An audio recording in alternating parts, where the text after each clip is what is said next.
আসসালামু আলাইকুম। আজ সংসদে সরকারি দলের মাননীয় সংসদ সদস্য জনাব আন্দালিব রহমান পার্থ বিরোধী দলকে উদ্দেশ্য করে একটি প্রশ্ন করেছেন যে ৭২-এর সংবিধান ছুঁড়ে ফেলে দিতে চান কেন? ৭২-এর সংবিধান দেখলে কি ৭১-এর পরাজয়ের গ্লানি মনে পড়ে কিনা? বোধ করি এটার মধ্য দিয়ে তিনি জামায়াত ইসলামীকে এক পলক খোঁচা দেওয়ার চেষ্টা করেছেন। এর মধ্যে দিয়ে এনসিপিকেও হালকা করে খোঁচা দেওয়ার চেষ্টা করেছেন।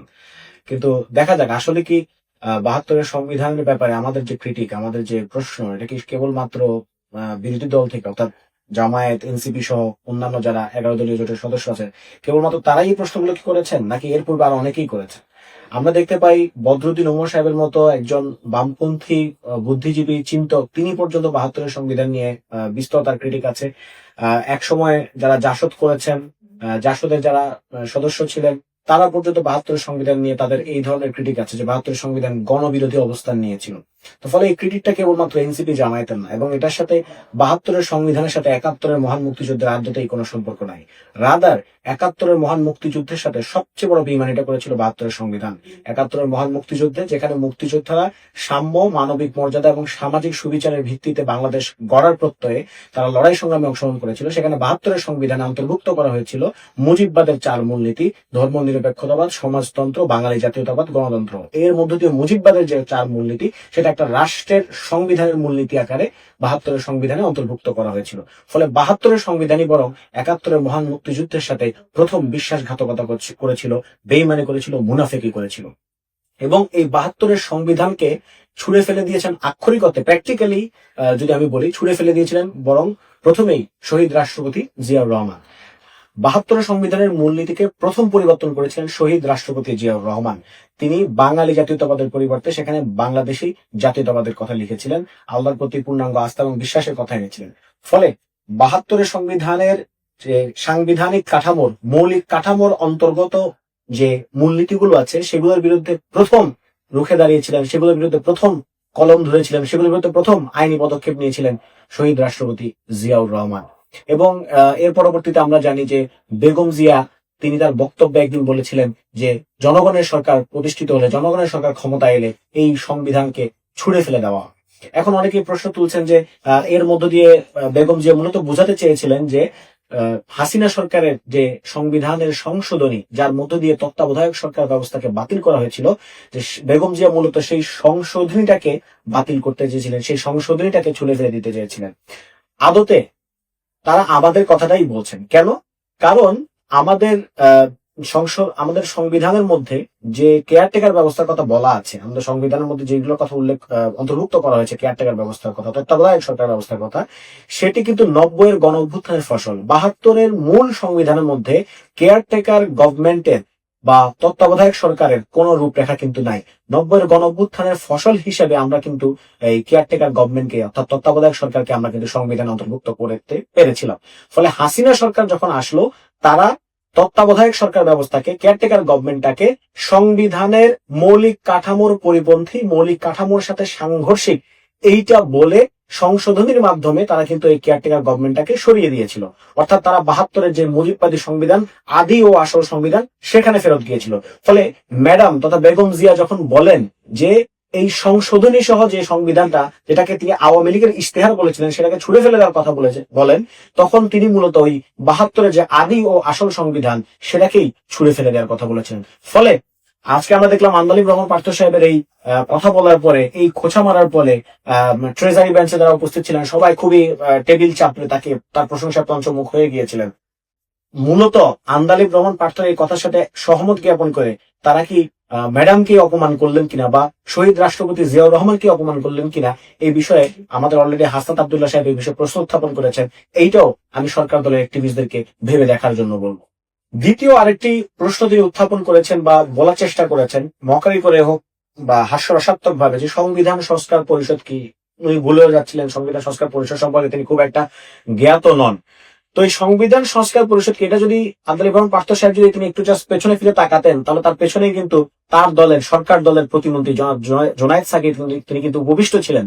তো এই জোনায়েদ সাকি সাহেবকে জিজ্ঞেস করলে কিন্তু তারা জানতে পারতেন যে আসলে সংবিধান সংস্কার পরিষদ জিনিসটা কি, এবং সংবিধান সংস্কার পরিষদের ব্যাপারে তিনি কেন এত ভোকাল ছিলেন নির্বাচনের পূর্বে, সেটাও তিনি তার কাছ থেকে জানতে পারতেন। সংবিধান সংস্কার পরিষদের দাবি কেবল আমাদের ছিল না, জোনায়েদ সাকি ভাই সহ গণসংহতি আন্দোলনের অনেকেরই দাবি ছিল।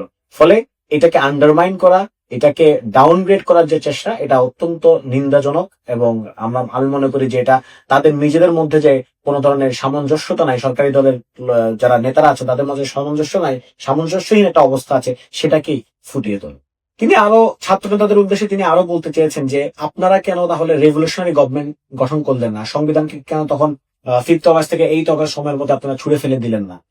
মানে অত্যন্ত দুর্ভাগ্যজনক যে এই প্রশ্নের উত্তর আমরা বারবার দিয়েছি যে ছাত্র নেতারা কিন্তু প্রথম ক্যান্টনমেন্টে ছুটে যায় নাই, ছাত্র নেতারা কিন্তু প্রথম রাষ্ট্রপতির কাছে ছুটে যায় নাই। বরং আমরা দেখেছিলাম বাংলাদেশের বিদ্যমান যে সকল রাজনৈতিক দলগুলো আছে, সাংবিধানিক রাজনৈতিক দলগুলো আছে, তাদেরকে কিন্তু আমরা ছুটে যেতে দেখেছিলাম। তাহলে ছাত্ররা যদি সে সময় তাদের অজ্ঞতাবশত, অনভিজ্ঞতাবশত যদি কোনো ভুল করে থাকে, সেক্ষেত্রে তাদেরকে শুধরে দেওয়ার দায়িত্ব ছিল কিন্তু বাংলাদেশের বিদ্যমান বর্তমান রাজনৈতিক দলগুলোর নেতাদের, যারা এখন বড় বড় কথা বলছে।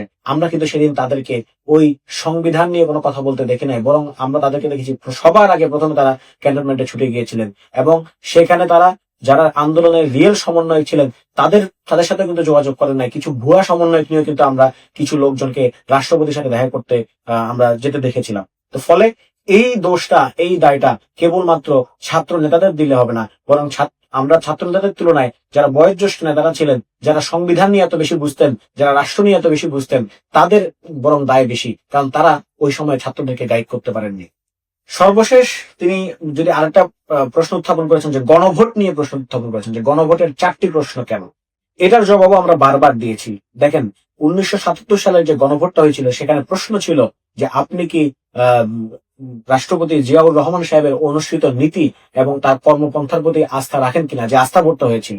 এখন রাষ্ট্রপতি জিয়াউর রহমানের নীতি তো নিশ্চয়ই একটি নয়, কর্মপন্থা তার যে কার্য পরিকল্পনা সেটা তো নিশ্চয়ই একটি নয়, অনেকগুলো আছে। এমনও তো হতে পারতো যে জিয়াউর রহমান সাহেবের কোন নীতি সম্পর্কে আমি জ্ঞাত আছি, আমি সেটাকে সমর্থন করি, কিন্তু আরেকটা নীতিকে আমি সমর্থন করি না। সেই সময় কি জনগণের হাতে অপশন ছিল যে তারা হ্যাঁ না ভোটের পরিবর্তে হয় হ্যাঁ হয় না, এটার পরিবর্তে কি তাদের কাছে অপশন ছিল যে আমি এই 19 দফা পরিকল্পনার 2 দফা আমি মানি না, 17 দফা মানি, সুতরাং 17 দফা অনুযায়ী রাষ্ট্র সংস্কার করেন, এই অপশনটা কি জনগণের হাতে তখন ছিল?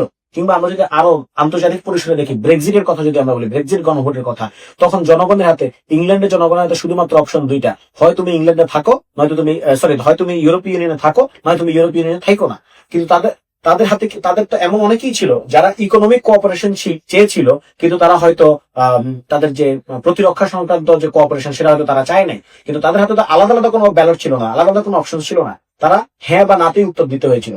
পৃথিবীতে যেখানেই গণভোট অনুষ্ঠিত হয়েছে সেখানেই কিন্তু এই হ্যাঁ বা না ভোটের মাধ্যমে অনুষ্ঠিত হয়েছে। সেখানে কয়টা প্রশ্নের উত্তর আমি চাইলে হ্যাঁ বলতে পারি, না বলতে পারি, এই ধরনের প্রশ্ন কিন্তু আলাপ আলোচনা হয় নাই। বিএনপি তার নির্বাচনী ইশতেহারে বা বিএনপি তার রাষ্ট্র কাঠামো মেরামতের যে 31 দফা দিয়েছে, সে 31 দফার সাথেও তো আমাদের অনেকের সাহায্য না থাকতে পারে। সে 31 দফা হয়তো 27 দফার সাথে আমি একমত থাকতে পারি, বাকি 4 দফার সাথে কোনো একমত নাও হতে পারে, কিন্তু আমার জন্য কি আলাদা কোনো অপশন আছে যে আমি আলাদা আলাদা করে বিএনপি কে বলবো যে আপনি 27 দফা করতে পারবেন, 4 দফা করতে পারবেন না, বা আমি 4 দফার সাথে একমত, 27 দফার সাথে একমত না, এরকম আর বলতে পারবো?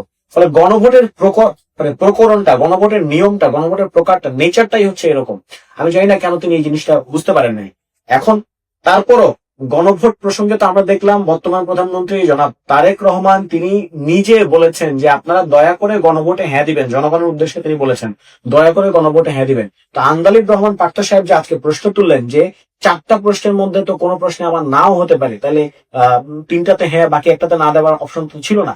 তো সে একই প্রশ্ন আমি জনাব আন্দালিব রহমান পার্থের কাছে ছুড়ে দিতে চাই, তাহলে জনাব তারেক রহমান তিনি যখন হ্যাঁতে ভোট দিতে বললেন, তিনি কি 4টা প্রশ্ন দিতে বলেছিলেন, না 2টা প্রশ্ন দিতে বলেছিলেন, না একটা প্রশ্ন দিতে বলেছিলেন?